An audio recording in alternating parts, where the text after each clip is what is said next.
Indonesia hopes that the G20 can continue to become a catalyst for inclusive economic recovery. In midst of Nasib dunia ditentukan pertemuan Joe Biden dan Xi Jinping di KTT G20 Bali. Acara KTT G20 di Bali berlangsung sukses. Bahasan materi sejak dari working group sampai ministerial meeting berjalan lancar. Total ada 485 acara pendahuluan, termasuk 150 event utama, working group dan ministerial meeting. Karena semua disiapkan dengan rapi, maka nyeplos ke KTT pun lancar. KTT G20 merupakan event paling akbar di dunia. Pemimpin dari 19 negara plus satu kawasan bertemu. Semuanya bukan negara kaleng-kaleng, melainkan 20 negara dengan GDP tertinggi di dunia.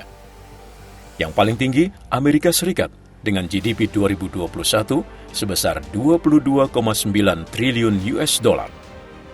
Tiongkok nomor 2 dengan 16,8 triliun US dollar. Jepang 5,1 triliun US dollar.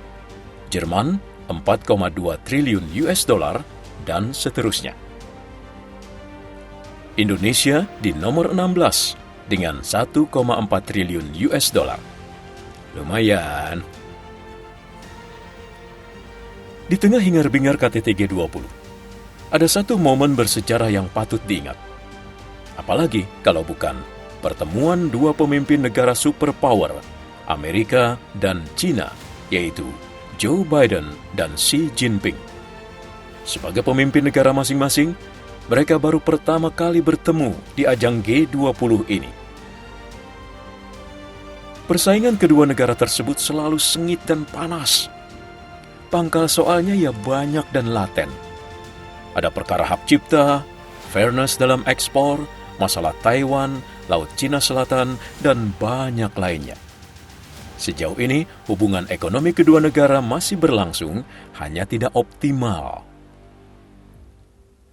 Kedua negara itu boleh disebut lokomotif ekonomi dunia. Jika keduanya bisa berlari kencang, dampaknya akan bagus buat dunia. Bila perekonomian di dua negara itu naik, maka konsumsi dan permintaan untuk rantai pasok industri pun meningkat. Ini memberi peluang pertumbuhan bagi perekonomian negara lain. Tidak hanya perihal GDP, dua negara ini juga memiliki populasi yang besar. Pada tahun 2021, Amerika Serikat memiliki populasi sebesar 331,9 juta, sementara Tiongkok 1,412 miliar penduduk. Terakhir, kedua negara ini memiliki pengaruh geopolitik yang cukup besar. Terlihat dari keterlibatan keduanya dalam sejumlah isu internasional. Dan salah satu yang paling ramai adalah isu sengketa Laut Tiongkok Selatan. Indonesia, sebagai negara yang mengusung prinsip politik luar negeri bebas aktif, terus berupaya keras untuk menciptakan kondisi dunia yang aman dan kondusif. Kerjasama bilateral dengan kedua negara terus dilakukan, khususnya di sektor ekonomi. Badan Pusat Statistik atau BPS mencatat, pada tahun 2021, nilai ekspor dan impor Amerika Serikat mencapai 25 miliar US dollar, sementara Tiongkok mencapai 53 miliar US dollar. Dua negara ini secara umum berperan penting untuk perputaran ekonomi di tanah air. Tidak berlebihan jika Amerika Serikat dan Tiongkok disebut sebagai dua kekuatan yang memiliki pengaruh paling kuat bagi Indonesia. Tidak hanya perdagangan, masing-masing negara juga menanamkan investasinya di Indonesia. Berdasarkan laporan dari Badan Koordinasi dan Penanaman Modal atau BKPM, nilai investasi Amerika pada 2021 menjadi yang tertinggi sejak tahun 2017. Tercatat nilainya melonjak 229,24% secara tahunan atau year on year menjadi $2,53 miliar pada tahun 2021 lalu. Nilai ini sekaligus menjadikannya sebagai investor asing ketiga terbesar di Indonesia. Investor terbesar di Indonesia tetap Singapura dan Malaysia. Namun, melihat skala kekuatan ekonomi Amerika dan China, bukan tidak mungkin keduanya akan menjadi investor terbesar di Indonesia. Syaratnya, kedua negara itu harus tumbuh kuat dan terbebas dari perang dagang yang saling melukai. Kondisi itu bisa melemahkan kemampuan mereka untuk berinvestasi.